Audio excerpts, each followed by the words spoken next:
도대체 한국엔 뭐가 있길래 전 세계가 빠지는 걸까? 그렇게 반신반의하며 발을 디딘 순간 저는 삶의 리듬도 가치관도 완전히 바뀌어 버렸습니다. 독일에선 상상조차 못할 일이 이곳에선 일상이었거든요. 저는 엘리 슈나이더입니다. 독일 외무부에서 34년간 근무해온 중견 외교관이죠. 작년 여름 서울에서 열린 국제포럼 참석차 처음 한국 땅을 밟았습니다. 솔직히 말하면 한국에 대해 아는 건 많지 않았어요. 할머니가 넷플릭스로 보던 오징어 게임과 방탄소년단 정도가 전부였죠. 인천공항에서 서울까지 가는 길에 택시 기사가 저에게 물었습니다. 독일에서 왔다니까 그분이 말하더군요. 독일. 우리 딸이 독일어 배워요. 베를린에 유학 가고 싶다고 해서. 그때만 해도 단순한 인사말인 줄 알았습니다. 하지만 호텔에서 체크인할 때 직원이 유창한 독일어로 인사를 건넸어요. 구텐탁. 빌코멘 인 서울. 깜짝 놀랐습니다. 아시아 나라에서 독일어를 이렇게 자연스럽게 들을 줄 몰랐거든요. 그날 저녁 명동 거리를 걸었는데 젊은 커플이 독일 맥주집 앞에서 사진을 찍고 있었습니다. 여자가 남자친구에게 말하더군요. 여기 독일 맥주 진짜예요? 나중에 독일 여행 가면 이런 맥주집 가보자. 이상했습니다. 제가 독일인인데 왜 한국에서 독일 문화의 인기를 체감하고 있는 걸까요? 독일에서도 한국 드라마나 케이팝이 인기긴 하지만 할머니들이 한국어를 배우려고 하지는 않거든요. 하지만 여기서는 택시기사부터 호텔 직원까지 모두가 독일에 관심을 보였습니다. 다음 날 포럼에서 카일이라는 미국인을 만났어요. 29살의 젊은 사업가였는데 한국에서 9년째 살고 있다고 하더군요. 점심시간에 그와 이야기를 나누면서 놀라운 사실을 알게 됐습니다. 처음 한국에 왔을 때가 2015년이었어요. 그때만 해도 미국 친구들이 한국이 어디에 있는지 몰랐거든요. 북한이랑 헷갈리는 친구들도 많았고. 그런데 지금은 어때요? 우리 할머니도 BTS 노래를 흥얼거려요. 카이의 말이 맞았습니다. 제가 독일에서 출국할 때 공항 면세점에서도 한국 화장품 매장이 가장 붐볐거든요. 60대 독일 여성들이 한국 스킨케어 제품을 사면서 한국 드라마에서 봤다고 이야기하던 모습이 기억났습니다. 정말 신기한 일이에요. 10년 전만 해도 한국을 설명하려면 아시아의 작은 나라라고 시작해야 했는데 이제는 오히려 저희가 한국 문화를 배우러 오는 시대가 됐네요. 그날 밤 호텔 로비에서 우연히 독일 젊은이들 몇 명을 만났습니다. 한국어 공부하러 온 교환 학생들이었어요. 그들 중 한 명이 저에게 말했습니다. 한국은 정말 미래 같아요. 기술도 앞서고 문화도 창의적이고 독일도 배울 게 많은 것 같아요. 그 순간 깨달았습니다. 제가 여기 온 이유는 단순히 업무 때문이 아니었어요. 세계가 주목하는 이 나라에서 무엇을 배울 수 있을지 궁금해진 거죠. 카이와 약속했습니다. 포럼이 끝나면 진짜 한국을 함께 경험해보자고 말이에요. 포럼 마지막 날, 저는 새벽 6시에 일어나 호텔 근처를 산책했습니다. 독일에서는 이 시간이면 벌써 카페들이 문을 열고 출근하는 사람들로 붐비거든요. 하지만 한국의 아침은 달랐습니다. 첫 번째 카페 앞에 도착했는데 문이 굳게 닫혀 있었어요. 영업시간을 보니 오전 9시부터였습니다. 두 번째, 세 번째 카페도 마찬가지였죠. 점점 당황스러워졌어요. 독일에서는 새벽 6시면 이미 하루가 시작되는데 여기서는 도시 전체가 아직 잠들어 있었으니까요. 결국 편의점에서 커피를 사들고 한강변으로 걸어갔습니다. 그런데 놀라운 광경을 목격했어요. 강변에 텐트들이 여러 개 쳐져 있었고 사람들이 아직도 술을 마시며 밤을 이어가고 있었습니다.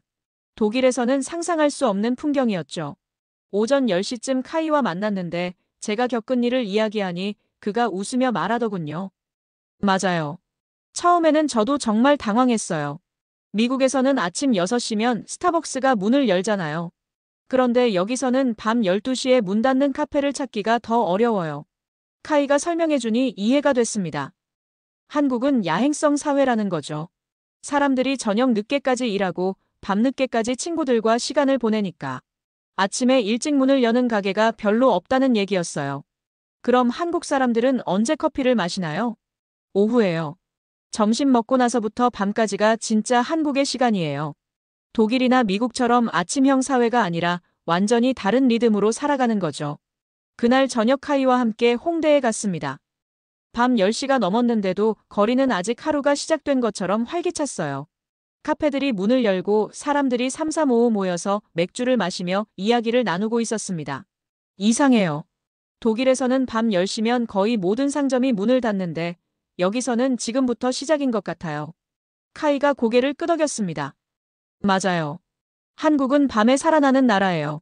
새벽 2시에도 치킨을 주문할 수 있고 새벽 3시에도 편의점에서 따뜻한 음식을 살 수 있어요. 24시간 돌아가는 도시죠. 그때 깨달았습니다. 한국의 라이프 스타일은 제가 알던 것과 완전히 달랐어요. 아침 일찍 시작해서 저녁 일찍 끝나는 독일식 생활이 아니라 늦게 시작해서 늦게 끝나는 야간 중심의 문화였던 거죠. 밤 11시에 한 카페에 들어갔는데 대학생들이 노트북을 펼쳐놓고 공부하고 있었어요. 직장인들은 맥주를 마시며 하루를 정리하고 있었고요. 독일에서는 이 시간이면 집에서 내일 준비를 하고 있을 텐데 여기서는 하루의 진짜 시간이 지금부터 시작인 것 같았습니다. 이 나라 사람들은 정말 대단해요. 어떻게 이렇게 늦은 시간까지 활동할 수 있을까요? 카이가 웃으며 답했습니다. 9년 살면서 깨달은 건 한국은 에너지가 다른 나라예요. 시간 개념 자체가 달라서 처음엔 적응하기 힘들었지만 지금은 이 리듬이 더 좋아졌어요. 밤에 더 활발하고 창의적이 되는 느낌이거든요. 그날 밤 호텔로 돌아가면서 생각했습니다. 한국은 정말 독특한 나라구나. 전 세계가 비슷한 시간대에 살아가는 줄 알았는데 여기서는 완전히 다른 시간 속에서 살아가고 있었어요. 그리고 그 야간 문화가 이 나라의 활력과 창의성의 원동력인 것 같았습니다. 카이와 함께 한국 생활을 체험하기로 한 다음 날, 저는 또 다른 문화 충격을 받았습니다.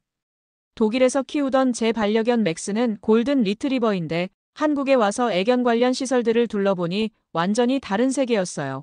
카이, 한국에는 대형견을 위한 시설이 별로 없는 것 같아요. 강남의 한 애견 카페에 들어갔는데 모든 강아지들이 제 손바닥만 했습니다. 푸들, 치와와, 포메라니안. 귀여운 소형견들만 가득했어요. 직원에게 물어보니 더 놀라운 이야기를 들었습니다. 저희 카페는 5kg 이하의 강아지만 입장 가능해요. 안전상의 이유로 대형견은 받지 않거든요.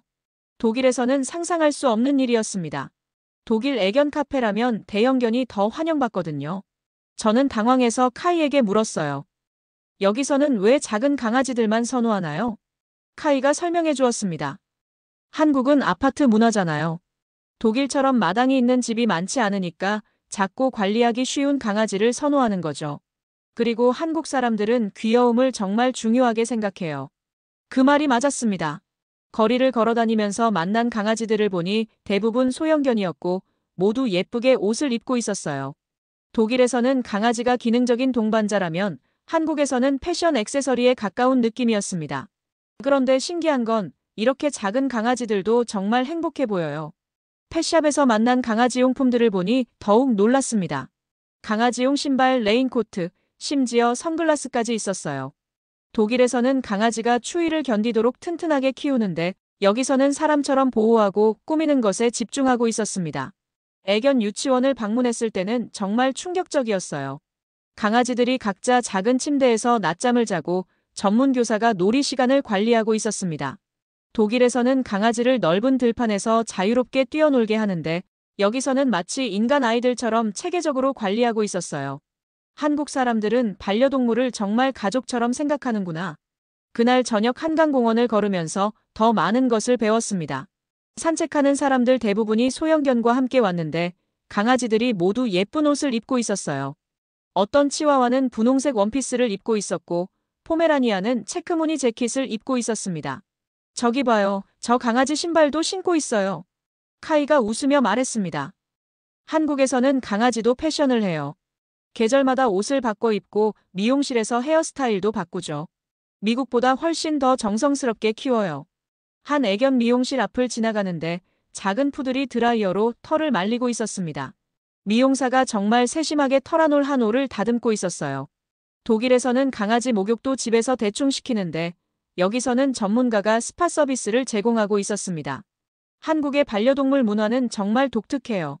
크기는 작지만 사랑받는 정도는 독일보다 훨씬 커요. 그날 밤 호텔에서 독일에 있는 맥스 사진을 보면서 생각했습니다. 각 나라마다 반려동물을 사랑하는 방식이 이렇게 다를 수 있구나. 독일에서는 자연스럽고 자유로운 것을 중시한다면 한국에서는 세심하고 예쁜 것을 중시하는 것 같았어요. 어떤 방식이 더 좋다고 할 수는 없지만 한국만의 독특한 애정 표현 방식이 인상적이었습니다. 한국에 온 지 닷새째, 카이는 저를 노량진 수산시장으로 데려갔습니다. 진짜 한국 음식을 경험하려면 여기가 최고예요라고 하면서 말이죠. 시장에 들어서자마자 저는 완전히 다른 세계에 온 기분이었습니다. 수족관 속에서 꿈틀거리는 문어들을 보는데 정말 살아있다는 게 느껴졌어요. 독일에서는 해산물을 사더라도 이미 죽어있는 상태로 파는데 여기서는 모든 게 살아서 움직이고 있었습니다. 저거 정말 살아있는 거예요? 상인 아저씨가 웃으며 문어 하나를 집어들어 보여주었습니다. 문어 다리가 꿈틀꿈틀 움직이는 걸 보고 저는 뒤로 한 발 물러섰어요. 독일에서는 절대 볼 수 없는 광경이었거든요. 신선한 게 제일이죠. 바로 잡아서 바로 먹는 거예요. 카이가 제 표정을 보고 웃었습니다. 저도 처음엔 충격이었어요. 미국에서는 마트에서 파는 해산물이 대부분 냉동이거든요. 그런데 여기서는 진짜 살아있는 해산물을 먹어요. 상인이 산낙지를 추천했는데 접시에 나온 낙지가 아직도 움직이고 있었어요. 젓가락으로 집으려는데 낙지 다리가 젓가락에 달라붙는 거예요. 정말 당황스러웠습니다. 이걸 어떻게 먹어요? 카이가 시범을 보여주었습니다. 참기름에 찍어서 빨리 씹어요. 씹는 동안에도 움직이지만 괜찮아요. 저는 용기를 내서 한 입 먹어봤는데 정말 이상한 경험이었어요. 입안에서 무언가 움직이는 느낌이 들었거든요. 그 다음에 홍어를 맛봤는데 이건 또 다른 충격이었습니다. 냄새가 정말 강했어요. 독일에서 먹던 생선과는 완전히 달랐습니다. 이 냄새는 뭐예요? 홍어는 발효시킨 생선이에요. 한국 사람들은 이 특별한 맛을 좋아해요. 처음에는 정말 힘들었어요. 냄새도 강하고 맛도 독특했거든요. 하지만 카이가 말했습니다. 처음엔 다 힘들어요. 저도 1년 걸렸어요. 지금은 홍어 없으면 섭하지만요. 그날 저녁 시장 식당에서 해산물 요리를 먹으면서 깨달았습니다. 한국 사람들은 정말 신선함을 중시하는구나. 살아있는 상태로 요리해서 먹는다는 건 최고의 신선도를 추구한다는 뜻이잖아요. 해물탕을 먹을 때도 놀랐어요. 온갖 종류의 해산물이 한 그릇에 들어있는데 독일에서는 상상할 수 없는 조합이었습니다. 깨, 새우, 조개, 문어가 모두 함께 끓고 있었어요. 독일에서는 이렇게 많은 종류를 한 번에 요리하지 않아요. 카이가 설명해 주었습니다. 한국은 풍성함을 중시해요. 한 상에 여러 가지 맛을 다 경험할 수 있게 해주는 거죠. 정말 그랬습니다. 반찬만 봐도 김치, 나물, 조림 등 온갖 종류가 나왔어요. 독일에서는 메인 요리 하나에 집중하는데 한국에서는 여러 가지 맛을 동시에 즐기는 문화였습니다. 마지막에 매운탕을 먹을 때 정말 놀랐어요. 국물이 빨갛게 끓고 있는데 생각보다 맛있었거든요. 처음에는 매워서 혀가 얼얼했지만 계속 먹다 보니 중독성이 있었어요. 이제 좀 이해가 되네요. 한국 음식이 왜 이렇게 인기 있는지. 카이가 고개를 끄덕였습니다. 맞아요. 한국 음식은 자극적이면서도 깊은 맛이 있어요. 처음엔 충격적이지만 한 번 빠지면 계속 찾게 돼요. 그날 밤 호텔에서 생각했습니다. 한국의 식문화는 정말 독특해요. 신선함을 추구하는 동시에 자극적인 맛도 즐기고 다양한 종류를 한 번에 먹는 풍성함도 있고 독일의 단순하고 정직한 요리와는 완전히 다른 철학인 것 같았어요. 하지만 그 차이가 매력적이었습니다. 한국에 온 지 일주일째 저는 카이와 함께 홍대의 한 카페에 앉아 있었습니다. 카이와 화장실에 가면서 자연스럽게 핸드폰과 지갑을 테이블 위에 두고 일어났어요. 저는 깜짝 놀라서 그를 불러 세웠습니다. 카이, 핸드폰 놔두고 가면 안 돼요. 카이가 의아한 표정으로 저를 봤습니다. 왜요? 괜찮은데요. 도둑이 가져갈 수도 있잖아요. 독일에서도 이런 건 절대 테이블에 놔두고 자리를 비우지 않거든요. 카이가 웃으며 말했습니다. 엘리, 여기는 한국이에요. 그런 걱정 안 해도 돼요. 9년 살면서 한 번도 그런 일 없었어요. 저는 믿을 수 없었습니다. 아무리 안전한 나라라고 해도 이건 너무 위험한 거 아닌가요? 하지만 카이는 정말 아무렇지 않게 화장실로 갔고 10분 뒤에 돌아왔을 때 핸드폰과 지갑이 그대로 있었어요. 정말 신기해요. 이런 일이 가능한 거예요? 한국에서는 일상이에요. 카페에서 자리 맡을 때 핸드폰이나 가방 놔두고 가는 거 너무 흔해요. 그날 오후 또 다른 일이 있었습니다. 다른 카페로 이동하면서 제 지갑을 테이블에 깜빡 두고 왔어요. 30분 뒤에 깨달았을 때는 정말 절망적이었습니다. 독일에서였다면 이미 없어졌을 거예요. 큰일 났어요. 지갑을 두고 왔어요. 카이가 침착하게 말했습니다. 괜찮아요. 다시 가보면 있을 거예요. 설마요. 30분이나 지났는데 누군가 가져갔을 거예요. 하지만 카페로 돌아가니 정말 놀라운 일이 벌어졌어요. 제 지갑이 그대로 테이블 위에 있었습니다. 심지어 카페 직원이 다가와서 손님 지갑 찾고 계시죠? 여기 잘 보관해뒀어요 라고 말했어요. 이게 가능한 일이에요? 카이가 당연하다는 듯이 말했습니다. 한국에서는 그냥 일상이에요. 분실물이 그대로 주인에게 돌아오는 경우가 정말 많아요. 그날 저녁 지하철을 타면서 더 놀라운 광경을 봤습니다. 사람들이 잠이 들어서 핸드폰이 무릎에서 떨어져도 주변 사람들이 조심스럽게 주워서 다시 올려놓아주고 있었어요. 독일에서는 상상할 수 없는 일이었습니다. 정말 신기해요. 여기 사람들은 왜 이렇게 정직한가요? 카이가 설명해 주었습니다. 한국은 공동체 의식이 강해요.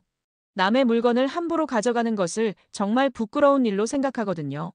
그리고 워낙 CCTV가 많아서 범죄를 저지르기도 어려워요. 정말 그랬습니다. 거리를 보면 CCTV가 정말 많았어요. 하지만 신기한 건 사람들이 그걸 감시당한다고 생각하지 않고 오히려 안전하다고 느끼는 것 같았어요. 다음 날 명동을 걸어다니면서 더 많은 걸 관찰했습니다. 길거리에 자전거들이 자물쇠도 제대로 안 채워진 채로 세워져 있었어요. 독일에서는 자전거 도난이 정말 흔한데 여기서는 그런 걱정이 별로 없어 보였습니다. 저기 봐요. 자전거에 자물쇠도 제대로 안 채웠는데 그냥 놔둬도 되나요? 한국에서는 자전거 도난이 거의 없어요. 가끔 있긴 하지만 대부분 술 취한 사람이 실수로 잘못하고 가는 정도죠. 카이의 말이 맞았습니다. 며칠 더 관찰해보니 같은 자전거가 며칠째 같은 자리에 그대로 있었어요. 독일에서는 하루도 안 되어 사라질 텐데 말이죠. 그날 밤 편의점에 들렀을 때도 놀랐습니다. 편의점 직원이 화장실에 가면서 계산대를 잠시 비웠는데 손님들이 그냥 기다리고 있었어요. 아무도 물건을 훔치려 하지 않았습니다. 독일에서는 상상할 수 없는 일이에요. 계산대를 비워두면 큰일 나거든요. 카이가 웃으며 말했습니다. 한국 사람들의 정직함은 정말 대단해요. 외국인인 저도 9년 살면서 그 영향을 받았어요. 이제는 독일이나 미국에 가면 오히려 불안해져요. 마지막 날 공항으로 가면서 택시에서 카이에게 물었습니다. 정말 신기해요. 이렇게 안전한 나라가 있다니. 독일도 안전한 편이라고 생각했는데 한국은 차원이 다르네요. 한국의 치안은 정말 특별해요. 경제적으로 발전했으면서도 사람들의 양심과 도덕의식이 살아있어요. 이런 나라는 세계에서 찾기 힘들어요. 공항에 도착해서 마지막으로 놀란 일이 있었습니다. 보안 검색대에서 제 목걸이가 걸렸는데 검색 요원이 정말 친절하게 도와주면서 여행 잘 다녀가세요라고 인사까지 해주었어요. 독일 공항에서는 업무적으로만 처리하는데 여기서는 진심으로 배려해주는 느낌이었습니다. 비행기에 앉아서 창밖을 보며 생각했습니다. 한국의 안전함은 단순히 시스템의 문제가 아니었어요. 사람들의 마음가짐과 서로를 배려하는 문화에서 나오는 것 같았습니다. 이런 사회를 만들어낸 한국 사람들이 정말 대단하다고 느꼈어요. 한국 마지막 주에 카이가 저를 회식 자리에 초대했습니다. 그가 다니는 회사의 팀 회식이었는데 처음에는 간단한 저녁 식사 정도일 줄 알았어요. 독일에서는 동료들과 식사를 해도 2시간 정도면 끝나거든요. 오후 6시에 고깃집에서 시작된 회식이 생각보다 길어졌습니다. 한국 동료들은 정말 많이 먹고 마셨어요. 소주와 맥주를 섞어서 마시는 소맥이라는 것도 처음 봤는데 독일 맥주와는 완전히 다른 경험이었습니다. 엘리 씨도 소맥 한 잔 어때요? 처음에는 조심스럽게 한 잔만 마셨는데 한국 사람들은 계속 권했어요. 독일에서는 술을 강요하지 않는데 여기서는 함께 마시는 것이 예의인 것 같았습니다. 한국에서는 회식이 정말 중요해요. 업무적인 관계를 넘어서 진짜 가족 같은 관계를 만드는 시간이거든요. 카이의 설명을 들으니 이해가 됐습니다. 독일에서는 일과 사생활을 명확히 구분하는데 한국에서는 회식을 통해 더 친밀한 관계를 만드는 문화였어요. 밤 9시쯤 되니까 한 명이 말했습니다. 이제 2차 갈까요? 저는 깜짝 놀랐어요. 2차요? 아직 더 마시는 거예요? 네. 이제부터가 진짜 시작이에요. 노래방으로 이동했는데 이것도 완전히 새로운 경험이었습니다. 독일에서도 노래방이 있긴 하지만 이렇게 회사 동료들과 함께 가지는 않거든요. 하지만 한국에서는 자연스러운 회식 코스였어요. 엘리 씨, 독일 노래 불러보세요. 처음에는 부끄러웠지만 분위기에 휩쓸려서 독일 민요를 한 곡 불렀어요. 다들 박수를 치면서 좋아해 주었습니다. 한국 사람들이 부르는 노래도 정말 신나고 재미있었어요. 한국 사람들은 정말 노래를 잘하네요. 노래방은 한국의 국민 문화예요. 스트레스도 풀고 친해지기도 하고 일석이조죠. 밤 11시가 넘어서도 분위기는 계속 달아올랐습니다. 독일에서는 이 시간이면 벌써 집에 가는데 여기서는 아직 한창이었어요. 이제 3차 갈까요? 3차요. 정말 놀랐습니다. 벌써 5시간째 계속 마시고 있는데 아직도 더 갈 곳이 있다는 거예요. 이번에는 호프집으로 갔는데 또 다른 분위기였습니다. 한국 회식은 정말 마라톤이네요. 카이가 웃으며 말했습니다. 맞아요. 처음에는 저도 힘들었어요. 미국에서는 회사 사람들과 이렇게 오래 시간을 보내지 않거든요. 하지만 이렇게 해야 진짜 친해져요. 3차에서는 더 깊은 이야기들이 나왔습니다. 회사 일뿐만 아니라 개인적인 고민이나 꿈에 대해서도 이야기했어요. 술이 들어가니까 모두들 솔직해졌습니다. 엘리 씨는 한국에 와서 뭐가 가장 인상적이었어요? 모든 게 인상적이었어요. 특히 한국 사람들이 이렇게 정열적으로 사는 것에 놀랐어요. 독일 사람들은 좀 더 차분한 편인데 여기서는 모든 게 역동적이에요. 한국 동료들이 독일 문화에 대해서도 궁금해했습니다. 맥주 문화, 축제, 일하는 방식 등등 정말 많은 이야기를 나눴어요. 새벽 1시가 되어서야 회식이 끝났습니다. 총 7시간 동안 1차, 2차, 3차를 거쳤어요. 독일에서는 상상할 수 없는 시간이었습니다. 정말 신기해요. 이렇게 오래 함께 시간을 보내니까 정말 가족 같은 느낌이 들어요. 카이가 고개를 끄덕였습니다. 그래서 한국 회사의 팀워크가 좋은 거예요. 이렇게 시간을 보내면서 서로를 진짜로 알아가거든요. 택시를 타고 호텔로 돌아가면서 생각했습니다. 한국의 회식 문화는 정말 독특해요. 독일에서는 효율성을 중시해서 간단하게 끝내는데 한국에서는 시간을 투자해서 관계를 깊게 만드는 문화였습니다. 처음에는 힘들었지만 끝나고 나니까 정말 따뜻한 기분이 들었어요. 이런 문화가 한국 사회에 강한 유대감을 만드는 원동력인 것 같았습니다. 한국 체류 마지막 주에 카이가 저를 정말 특별한 곳으로 데려갔습니다. 강남의 한 학원가였는데 밤 10시가 넘었는데도 불이 환하게 켜져 있었어요. 저기 봐요. 아직도 아이들이 공부하고 있어요. 정말 놀라운 광경이었습니다. 초등학생처럼 보이는 아이들이 가방을 메고 학원에서 나오고 있었어요. 독일에서는 아이들이 이 시간에 잠자리에 들어야 할 시간인데 여기서는 공부를 마치고 집에 가는 시간이었습니다. 정말 이상해요. 이렇게 늦은 시간까지 아이들이 공부해야 하나요? 카이가 설명해 주었습니다. 한국의 교육열은 정말 대단해요. 부모들이 아이 교육을 위해서는 무엇이든 하거든요. 한 학원 앞을 지나가는데 중학생들이 밤 11시가 넘어서도 수학 문제를 풀고 있었어요. 창문 너머로 보니 정말 집중해서 공부하고 있었습니다. 독일에서는 상상할 수 없는 일이에요. 우리는 아이들의 휴식과 놀이를 정말 중요하게 생각하거든요. 한국 부모들도 아이들을 사랑해서 그러는 거예요. 교육을 통해 더 나은 미래를 만들어주고 싶어 하는 거죠. 다음 날 카이의 친구인 한국인 선생님을 만났습니다. 그분이 한국의 교육 현실에 대해 자세히 설명해 주었어요. 한국에서는 교육이 가장 확실한 성공의 길이에요. 부모들이 자신은 못 배웠어도 아이만큼은 좋은 교육을 시키고 싶어 해요. 하지만 아이들이 너무 힘들지 않을까요? 힘들죠. 하지만 이 경쟁을 통과한 아이들은 정말 뛰어난 능력을 갖게 돼요. 한국이 이렇게 빠르게 발전할 수 있었던 것도 교육 덕분이에요. 그분의 말을 들으니 이해가 됐습니다. 1950년대에는 세계 최빈국이었던 한국이 지금은 선진국이 된 비결이 바로 교육에 대한 투자였던 거죠. 독일도 한국에서 배울 점이 많아요. 우리는 너무 여유로운 것 같기도 하고요. 실제로 PC방에 가보니 더 놀라운 광경을 봤습니다. 새벽 1시인데도 고등학생들이 온라인 강의를 듣고 있었어요. 게임이 아니라 진짜 공부를 하고 있었습니다. 저들은 정말 대단해요. 이 시간에도 포기하지 않고 공부하다니. 카이가 말했습니다. 한국 학생들의 의지력은 정말 세계 최고예요. 이런 끈기가 있으니까 어떤 분야에서든 성공할 수 있는 거죠. 그날 밤 24시간 스터디 카페에도 가봤는데 새벽 2시인데도 만석이었어요. 대학생, 고등학생, 심지어 직장인들까지 모두 공부하고 있었습니다. 정말 신기해요.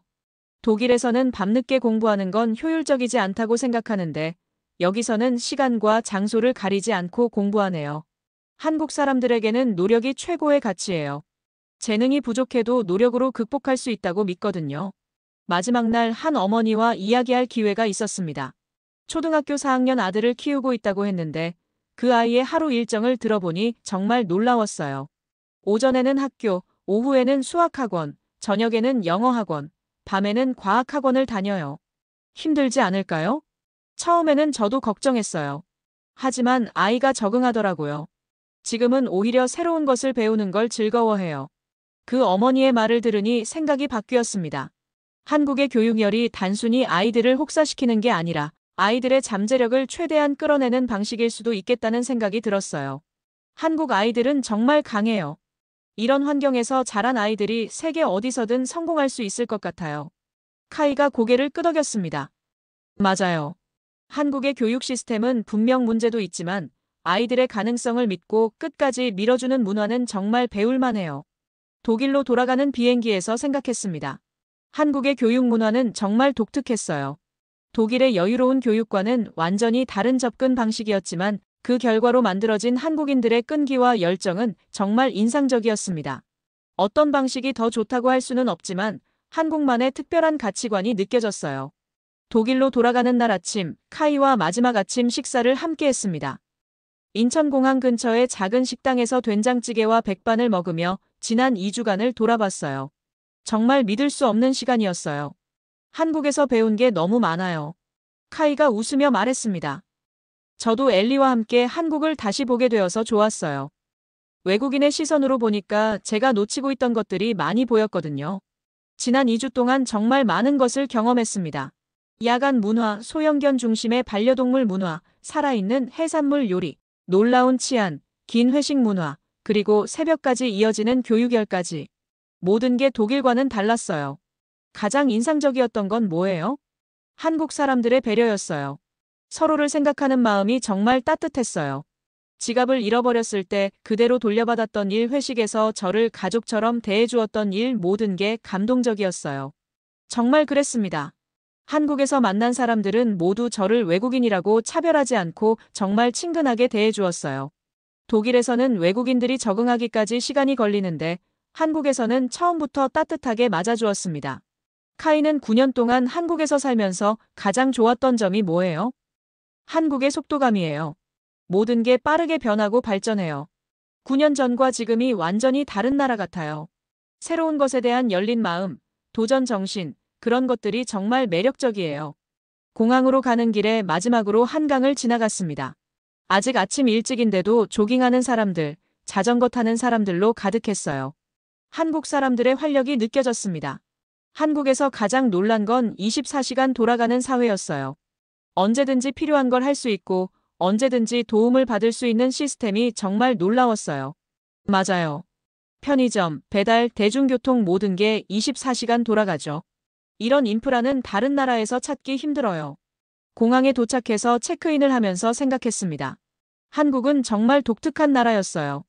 전통과 현대가 조화롭게 어우러지고 개인의 노력과 공동체의 배려가 함께 존재하는 사회였습니다.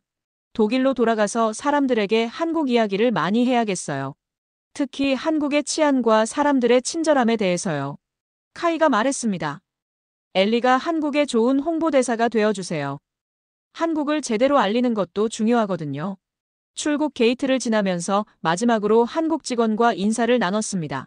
안녕히 가세요. 또 한국에 오세요.